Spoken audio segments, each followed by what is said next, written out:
लेकिन दोस्तों, कुछ वर्ग इस योजना का विरोध कर रहे हैं। उनका तर्क है कि इससे वृंदावन की पारंपरिक गलियां और सांस्कृतिक स्वरूप बिगड़ जाएगा।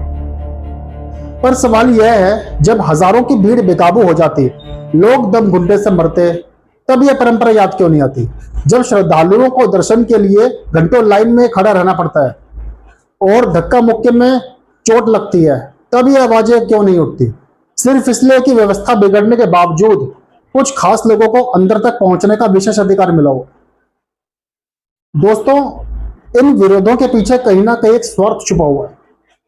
व्यवस्था के नाम पर लंबे समय से चली आ रही मनमानी का। मंदिर के अंदर व्यवस्था का हाल ऐसा है कि जिन्हें पैसे और पहचान का सहारा है, वे आराम से दर्शन कर लेते हैं और आम श्रद्धालु लाइन में घंटों खड़े रहकर भी खाली हाथ लौटते हैं। नमस्कार दोस्तों, मैं हूं सिद्धांत गोयल।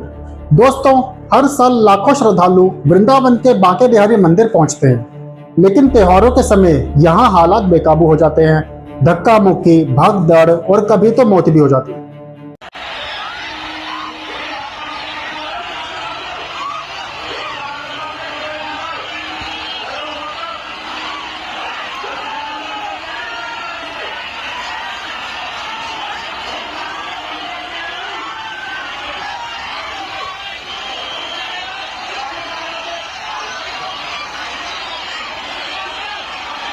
दोस्तों, अगस्त 2022 में जन्माष्टमी के दौरान मंदिर परिसर में 2 श्रद्धालुओं की दम घुटने से मौत हो गई थी। इस तरह से भगदड़ मचना या धक्का मुक्की होना कोई पहली घटना नहीं थी, लेकिन उस दिन की अफरा तफरी ने एक बार फिर व्यवस्था की पोल खोल दी।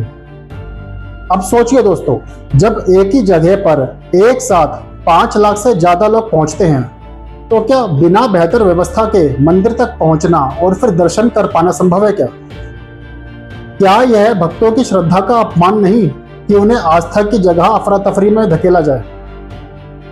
दोस्तों, ऐसे में उत्तर प्रदेश सरकार ने बांके बिहारी कॉरिडोर के निर्माण के लिए दूरदर्शी और साहसिक फैसला लिया। सुप्रीम कोर्ट की मंजूरी और राज्यपाल की स्वीकृति के बाद इस प्रोजेक्ट की जमीन तैयार हो चुकी है। यह कॉरिडोर 5 एकड़ में फैला होगा और लगभग 505 करोड़ की लागत से बनेगा। दोस्तों, इसमें श्रद्धालुओं के लिए कई आधुनिक व्यवस्थाएं शामिल होंगी। इनमें होगा प्रतीक्षालय, पार्किंग, परिक्रमा क्षेत्र, चिकित्सा सुविधा, वीआईपी प्रतीक्षालय और शिशु देखभाल गृह भी शामिल है। दोस्तों, सरकार की कोशिश है कि अब श्रद्धा और सुविधा दोनों एक साथ चलें।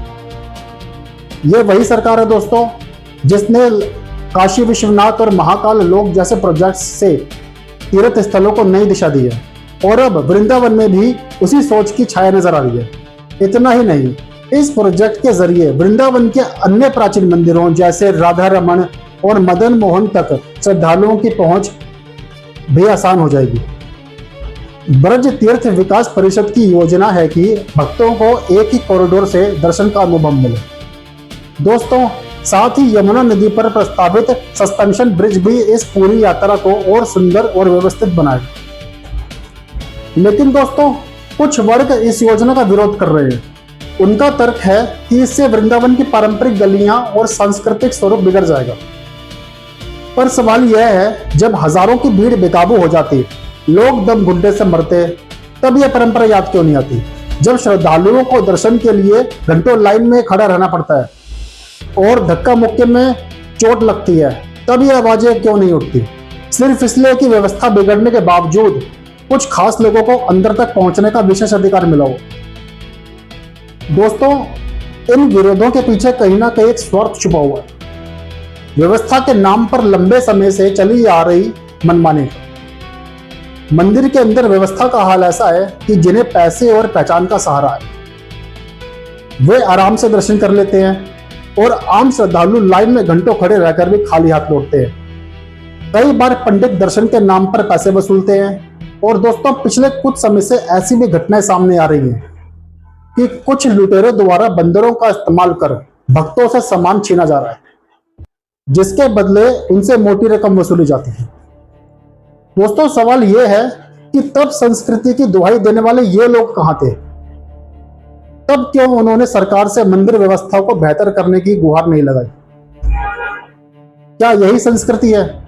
क्या मंदिर को निजी संपत्ति की तरह चलाना और व्यवस्था के नाम पर धंधा करना सही है?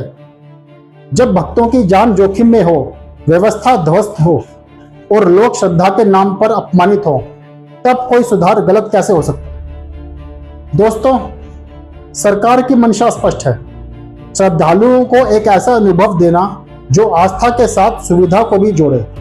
लेकिन इसमें कुछ दुकानदारों और स्थानीय परिवारों की जिंदगी प्रभावित हो रही है। करीब 276 से ज्यादा दुकानें और मकान इस योजना के जद में आएंगे। उनमें से कई परिवार पीढ़ियों से वही रह रहे हैं। इन दुकानों में सिर्फ व्यापार नहीं चलता, ये उनकी पहचान है, उनकी विरासत है। ऐसे में यह स्वाभाविक है कि वे चिंतित हों। लेकिन सरकार ने रीसेटलमेंट को लेकर जो प्रस्ताव रखा है वह सराहनीय है।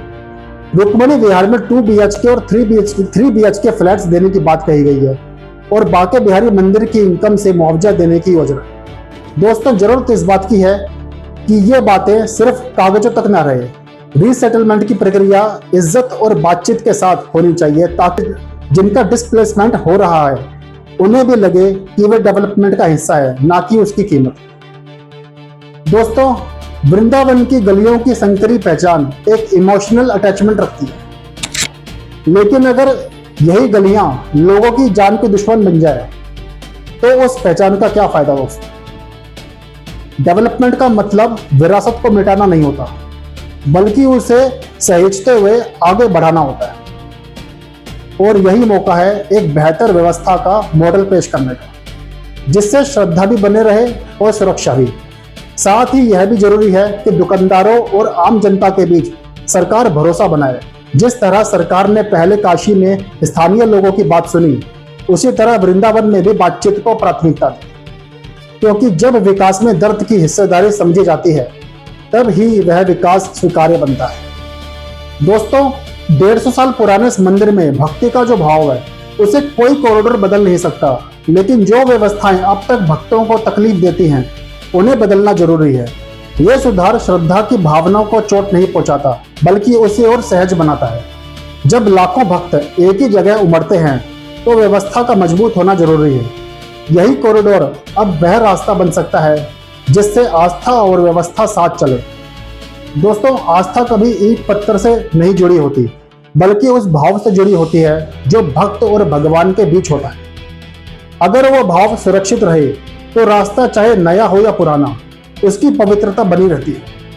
यही भाव अब वृंदावन कॉरिडोर में दिखेगा, जहां भक्त सुविधा से दर्शन करेगा और किसी के साथ पक्षपात नहीं होगा। इसके साथ ही यह भी ध्यान रखना होगा कि वृंदावन सिर्फ एक तीर्थ नहीं, एक जीवंत संस्कृति है। इसलिए यहाँ हर कदम सोच समझकर उठाया जाए, ताकि श्रद्धालु, स्थानीय लोग और विरासत तीनों को साथ लेकर आगे बढ़ा जा सके।